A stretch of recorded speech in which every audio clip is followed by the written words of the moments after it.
एक दिन गौतम बुद्ध अपने शिष्यों के साथ एकदम शांत बैठे हुए थे। उन्हें इस प्रकार बैठे हुए देख शिष्य चिंतित हुए कि कहीं वह अस्वस्थ तो नहीं है। एक शिष्य ने उनसे पूछा कि आज वह मौन क्यों बैठे हैं? क्या शिष्यों से कोई गलती हो गई है? इसी बीच एक अन्य शिष्य ने पूछा कि क्या वह अस्वस्थ है, पर बुद्ध मौन रहे। तभी कुछ दूर खड़ा व्यक्ति जोर से चिल्लाया, आज मुझे सभा में बैठने की अनुमति क्यों नहीं दी गई है? बुद्ध आंखें बंद करके ध्यान मग्न हो गए। वह व्यक्ति फिर से चिल्लाया, मुझे प्रवेश की अनुमति क्यों नहीं मिली? इसी बीच एक उदार शिष्य ने उसका पक्ष लेते हुए कहा कि उसे सभा में आने की अनुमति प्रदान की जाए। बुद्ध ने आंखें खोली और बोले, नहीं, वह अछूत है, उसे आज्ञा नहीं दी जा सकती। यह सुनकर शिष्यों को बड़ा आश्चर्य हुआ।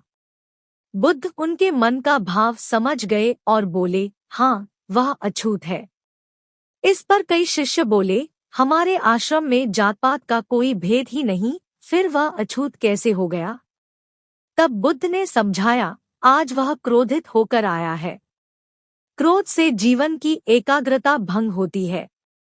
क्रोधी व्यक्ति प्राय मानसिक हिंसा कर बैठता है, इसलिए जब तक वह क्रोध में रहता है तब तक अछूत होता है। इसलिए उसे कुछ समय एकांत में खड़े रहना चाहिए। क्रोधित शिष्य भी बुद्ध की बातें सुन रहा था। पश्चाताप की अग्नि में तप कर वह समझ चुका था कि अहिंसा ही मनुष्य का महान कर्तव्य व परम धर्म है।